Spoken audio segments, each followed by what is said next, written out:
থানার সামনে আইসা এক পোলা ওসির সামনে বলতেছে আমি আপনার পুলিশে মারছি, আপনার থানা জ্বালাই দিছি। ওসি দেখলাম একদম নির্বিকার, কোনো কথা নেই, চুপচাপ একেবারে। ভাই 10 টাকা তাহলে 10 টাকা বানিয়েছিল, আমরা থানা কিন্তু পুড়িয়ে দিয়েছিলাম। এসআই সন্তুষ্টি কিন্তু আমরা জ্বালাই দিয়েছিলাম। বানিয়েছিল, আমরা থানা কিন্তু পুড়িয়ে দিয়েছিলাম। এসআই সন্তুষ্টি কিন্তু আমরা জ্বালাই দিয়েছিলাম। বানিয়েছিল, আমরা থানা কিন্তু পুড়িয়ে দিয়েছিলাম। এসআই সন্তুষ্টি কিন্তু আমরা জ্বালাই দিয়েছিলাম। বানিয়েছিল, আমরা থানা কিন্তু পুড়িয়ে দিয়েছিলাম। এসআই সন্তুষ্টি কিন্তু আমরা জ্বালাই দিয়েছিলাম। বানিয়েছিল, আমরা থানা কিন্তু পুড়িয়ে দিয়েছিলাম। এসআই সন্তুষ্টি কিন্তু আমরা জ্বালাই দিয়েছিলাম।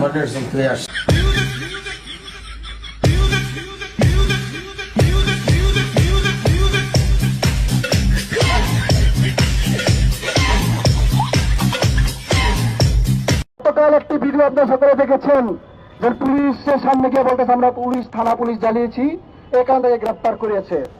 এই থানা পুলিশ কেন জ্বালিয়ে দেওয়া হয়েছিল এই পুলিশ হয়তো ভুলে গেছে। যদি ভুলে যায় আমরা আবার মনে করে দিতে পারি কিভাবে থানা পুলিশ জ্বালিয়ে দিতে হয়। বানিয়েছিল, আমরা থানা কিন্তু পুড়িয়ে দিয়েছিলাম।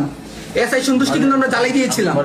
থানা পুলিশ জ্বালিয়েছি, এখান থেকে গ্রেপ্তার করেছে। কিসেরই দেশ প্রেম খেলবো আমি আলাদিনের চেরাগ জ্বালা গেম, আমি তো এমপি হব। আমরা এখানে সবাই গাড়ি চাপা করে বসে থাকবো, আমরা চাঁদ দেবো, জুলাই দেবো না। কিছুদিন আগে শরীফ উসমান হাজি ভাইকে হত্যা করে শুটার পালিয়ে যায়, এই প্রশাসন সেই শুটারকে গ্রেফতার করতে পারে না। আর আমাদের জুলাই অগ্রনায়ক মাহাদি হাসানকে গ্রেফতার করে নিয়ে চলে আসে কোনো মামলা ছাড়াই। প্রশাসন কি চায়? আমাদের জুলাইকে কি তারা কুক্ষিত করার জন্য এই পরিকল্পনা ভাবে নেমেছে? আমাদের ভাই মাহাদি হাসানকে গ্রেফতার করে নিয়ে এসে তারা কিছুক্ষণ আগে আমাদেরকে বললো যে তারা জিজ্ঞাসাবাদ এবং তদন্ত করার জন্য নিয়ে এসেছে। এখন আমরা ভিতর থেকে জানতে পারলাম তাকে নাকি এখান থেকে চালান করে দিবে। কোনো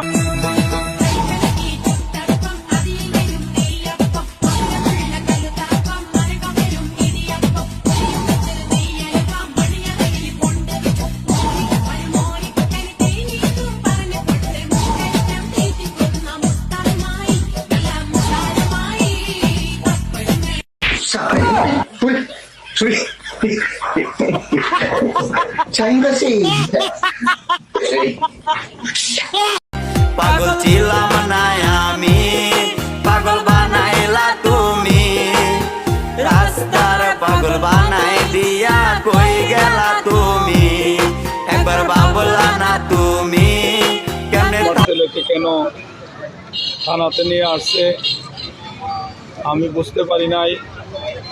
সে বৈষম্য বিরোধী বানিয়েছিল, আমরা থানা কিন্তু পুড়িয়ে দিয়েছিলাম। এসআই সন্তুষ্টি কিন্তু আমরা জ্বালাই দিয়েছিলাম। কিছুক্ষণ আগে আমাদেরকে বললো যে তারা জিজ্ঞাসাবাদ এবং তদন্ত করার জন্য নিয়ে এসেছে। এখন আমরা ভিতর থেকে জানতে পারলাম তাকে নাকি এখান থেকে চালান করে দিবে।